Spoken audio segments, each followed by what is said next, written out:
Old News is the debut EP from Alix Page, who I am so stoked to have join us. Alix, thank you for your time. Thank you for having me, yeah, of course. It is an exciting time for you. You're on tour right now. This is like your first big tour. How's it going? It's been ridiculous. I'm just like super overwhelmed every day with all the love from fans, and Gracie's team is so kind, and it's just been like, I mean, completely a dream tour. I've been a fan of Gracie since I was 16, so getting that phone call was crazy. And then, I mean, bringing my best friends along, and Natalie's been along for the ride too. It's just been so much fun to share it with like some of my closest friends and my team. It's been great. Is this the type of lifestyle that you envision, kind of this nomadic touring lifestyle, or? In a way, yeah. I think I always thought I liked the recording process more than the live part of it, but I feel like going on this has like exceeded my expectations as far as people's reactions to it. And I think it's definitely changed my perception of like what I want my music career to look like in terms of more touring versus more recording versus more like, I don't know, it's been really fun and eye-opening. We were just chatting before all this about performing during the pandemic and having no audience. Prior to that, what was your experience in terms of performing? Are you considered a seasoned performer?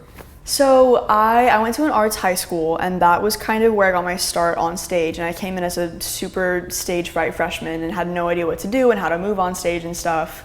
We did 4 shows a year, and it was like every kind of theme ranging from like a Prince tribute to a Michael Jackson tribute to Motown to 80s and 90s. So I got a lot of just influences from that and stuff. And I think by my senior year, I was really comfortable on stage, but it was never really as like myself doing my own songs. It's kind of like putting on an image and paying tribute to somebody else. And so my first time really doing that was my live stream show in February 2020. That was the first time I'd ever like played my own songs live, but it was not live, so it was super weird. And then my first real live show with people was July of this last year, and that was super fun too. It was like a little show in LA, and it was right before the masks like came back into play in LA. It was right like the week that the mask mandate completely lifted, and then it went shut down again. But it was a really fun show. That's wild, especially for someone that was basically schooled in terms of music theory.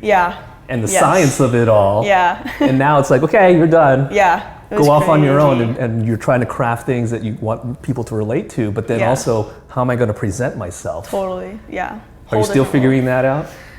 Honestly, I feel like the like presenting myself and my image part has always been easy. I feel like I've like posted the same stuff on Instagram since I was like 15, and just have been sharing pictures of my cat, and then a singing video, and then a selfie, and then my cat again, and then more music stuff. It's kind of always just been like a balance of my life and music and stuff, and I think that's always come pretty easy. And it's been more about like figuring out my sound and my like image in that way, I think. Did your parents envision this, or did they think maybe you should do something that's a little more traditional? They definitely envisioned it, I think. I feel like we all for some reason kind of knew this was going to be it, like one way or another, which is kind of weird to think about, but I think we all kind of knew. Especially when you grow up with all the various influences.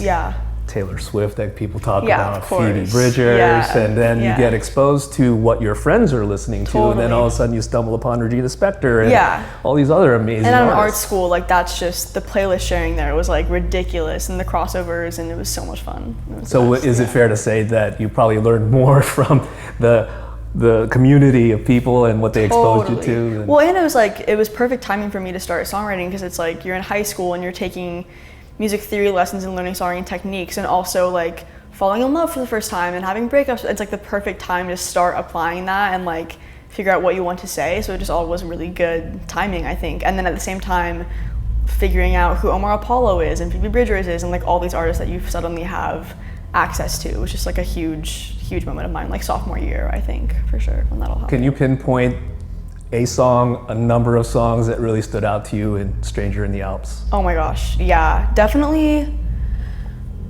I remember so clearly, I think it was right when the time change first happened, and it was like dark when I left school at 5 p.m. all of a sudden, and I drove home and listened to that with my mom, and Smoke Signals came on, and I was like, oh yeah, it sounds like me. Like, it's like, I get why someone like recommended that to me. And then Scott Street for sure was the one on the album where I was like, oh, this is like peak songwriting and music and stuff. And then that one heavily influenced Stripes in terms of like the production and stuff and the direction of that one. But Scott Street and Georgia for sure, I think, were the big ones on the album for me that I really fell in love with. And so taking that as kind of the foundation of what you know about music and what you learn in an arts program, I'm just very curious about the songwriting process because like I didn't go to an arts high school, but I wrote poetry for assignments. So and we did haikus and totally, I'm not saying you're singing haikus, but what is it that they're teaching you in a school that you can't pick up from analyzing a Taylor Swift song? Honestly, in school, I feel like it was more collaboration based and a lot more just exercises to get you going. And so we would like free write for 5 minutes of class, and then one day we'd be like, okay, just spend 5 minutes writing titles, and then spend 5 minutes like writing about water and just see where that takes you, and things to kind of also just like break you out of writer's block and get you going that I still use today. But then it was a lot of also like, all right, get in a group of 5 and I'm gonna give you a word and you have to use that word, and that was always like the part that I hated because there's always one kid that like doesn't want to do it at all, wants to make a joke song, and then one kid that just takes over and does the whole thing, and it's just like it was a mess, but it was so fun too. It was like great memories, but definitely funny in class. That sounds like fun. Yeah, it was hilarious. It sounds like a movie. Yeah, no, it was. I was just talking today. I was like, my mom always wants to get me to write a movie about like my high school experience and stuff like that. That would be a great movie series. I know. I mean, I love like coming of age movies, so I was like combine like a coming of age high school movie with music, and like it'd be great. So we'll see, maybe someday. And your music definitely has shades of coming of age. Yeah. Movie themes. Yeah, that's probably. Kind of thing, right? I love movies and films, so I feel like that's partly why. I feel like I usually envision like a bit of a scene and stuff and what that could fit into, which is super fun. Was there a movie that you were thinking of when you wrote 25? Oh, 25. When I wrote it, I always just pictured like someone like screaming in the car driving to that one. That was always the image I had in my head. I think because that's how I felt when I wrote it in the pandemic, and I would go on long drives just like hating quarantine and not knowing what to do.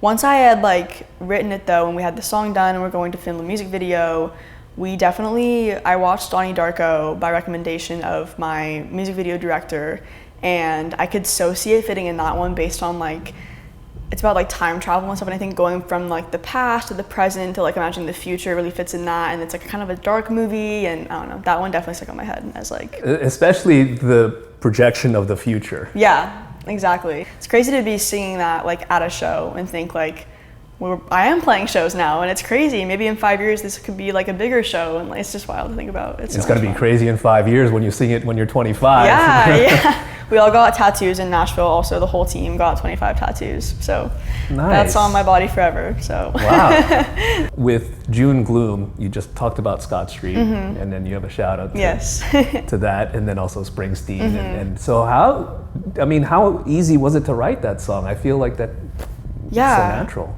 June Gloom was pretty natural. That was the first one I wrote kind of coming out of the pandemic. Definitely broke like a 4-month period of not writing at all for me. And again, I think I was just like in the heat of not knowing what to do, not being able to move out to go to college, didn't get my high school graduation, and a very like living in my childhood bedroom, not knowing what to do, falling back into old feelings for an old crush, and just feeling like I was 16 again. And I think quarantine also, I just had to reassess genuinely like, who do I want to text every day and who do I want to keep in my life, and like it was crazy. And I think that was a legitimate thing where I was kind of like assessing everything in my head, and this one person just stuck out to me as like, I need to have this person in my life for a long time. And yeah, that one I wrote in like a couple sittings, I think, but it was definitely just very like spur of the moment, heat of the moment, frustration that kind of came out super easily. So when you write, are you writing phrases, putting them away? Yes. And yeah, I definitely, I'm trying to think, I feel like I had the first line in my notes for a while about like writing all the things I care about and all that stuff, and then I think I just came back to it a couple weeks later and like wrote the whole thing in that week. And looking ahead to 2022, you're on tour right now, obviously, but I assume that you're always thinking, always plotting, and so forth. Yeah. What are you thinking about in terms of new material, a bigger collection? Yeah, so definitely another new single that's getting mixed right now, top of April, I think-ish, early April, and then hopefully another EP this fall-ish, and then some small headlines, a few headlines I think this fall as well, and then see what happens. And then the arena. The arena tour hopefully. After that. We'll see, yeah. But yeah, very excited for whatever's to come. I'm just excited for every like creative opportunity that's on the way. I'm very pumped. I'm excited for you. Thank you. I think you're a talent and you deserve everything that's written about you right now. Thank you. Congratulations on all that. Thank you so much. Great to meet you. You too, yeah, thank you. It is Alix Page, and you're watching B-Sides.